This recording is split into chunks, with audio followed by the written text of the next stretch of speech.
નાહિર ગામે વિકાસના નવા અધ્યાયની શરૂઆત 25 લાખના ગ્રામ પંચાયત ભવનનું ખાતમુહૂર્ત। આમોદ તાલુકાના નાહિર ગામમાં ગ્રામ વિકાસને નવી દિશા આપનાર મહત્વપૂર્ણ યોજનાનો પ્રારંભ થયો છે। ગામના વહીવટી કામકાજને વધુ સુવ્યવસ્થિત અને આધુનિક બનાવવા માટે 25 લાખના ખર્ચે નિર્માણ પામનાર નવા ગ્રામ પંચાયત ભવનનું ખાતમુહૂર્ત જંબુસર આમોદના ધારાસભ્ય દેવકિશોર સ્વામીના શુભ હસ્તે કરવામાં આવ્યું। આ પ્રસંગે તાલુકા પંચાયત પ્રમુખ, જિલ્લા પંચાયત સભ્ય વિમલ પટેલ, નાહિર ગામના સરપંચ, તાલુકા પંચાયતના સભ્યો, ભારતીય જનતા પાર્ટીના હોદ્દેદારો તેમજ મોટી સંખ્યામાં ગ્રામજનો ઉપસ્થિત રહી વિકાસ કાર્યને આવકાર્યું। પ્રસંગ દરમિયાન ધારાસભ્ય દેવકિશોર સ્વામી કોન્ટ્રાક્ટર અને સંબંધિત અધિકારીઓને સ્પષ્ટ અને કડક સૂચના આપતા જણાવ્યું કે પંચાયત ભવનનું નિર્માણ કાર્ય મંજૂર થયેલા એસ્ટિમેટ, ગુણવત્તાના તમામ ધોરણોને સંપૂર્ણ પારદર્શિતા સાથે જ કરવામાં આવે। કામગીરીમાં કોઈપણ પ્રકારની બેદરકારી, ગુણવત્તામાં સમાધાન કે વિલંબ સહન કરવામાં આવશે નહીં અને નિર્ધારિત સમય મર્યાદામાં ભવન પૂર્ણ કરી ગ્રામજનોને સમર્પિત કરવામાં આવે। આ નવું પંચાયત ભવન માત્ર એક ઇમારત નહીં પરંતુ નાહિર ગામના વિકાસ, સુશાસન અને લોક સુવિધાઓને વધુ મજબૂત બનાવતું મહત્વપૂર્ણ સોપાન સાબિત થશે તેવી આશા વ્યક્ત કરવામાં આવી હતી। બ્યુરો ચીફ અલમાસ બાદશાહ, N24 ગુજરાતી ન્યૂઝ, ભરૂચ। આજ રોજ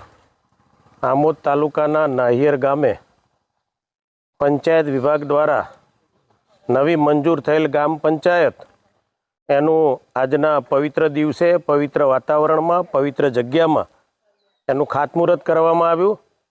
આ નિમિત્તે હું ગુજરાત સરકારનો અને પંચાયત વિભાગનો હૃદયપૂર્વક ખૂબ ખૂબ આભાર વ્યક્ત કરું છું કે અમારા ગામની અંદર 25 લાખ જેટલી મોટી રકમની આજે જ્યારે પંચાયત બનવા જઈ રહી છે, પંચાયત સાથે સાથે તલાટીને રહેવા માટેનું નિવાસ પણ આ પંચાયત ઘરમાં જ્યારે બની રહ્યું છે ત્યારે ગુજરાત સરકારના મુખ્યમંત્રી તેમજ પંચાયત મંત્રી તેમજ આ વિભાગના સૌ અધિકારીઓનો હૃદયપૂર્વક આભાર વ્યક્ત કરું છું ને જલ્દી આ કામ પૂર્ણ કરે, સારું કામ થાય, ગુણવત્તાવાળું કામ થાય એવી ખાસ હું વિનંતી છે। આ કામ વહેલું પૂરું થાય ને વહેલું શરૂ થાય એવી પ્રાર્થના છે।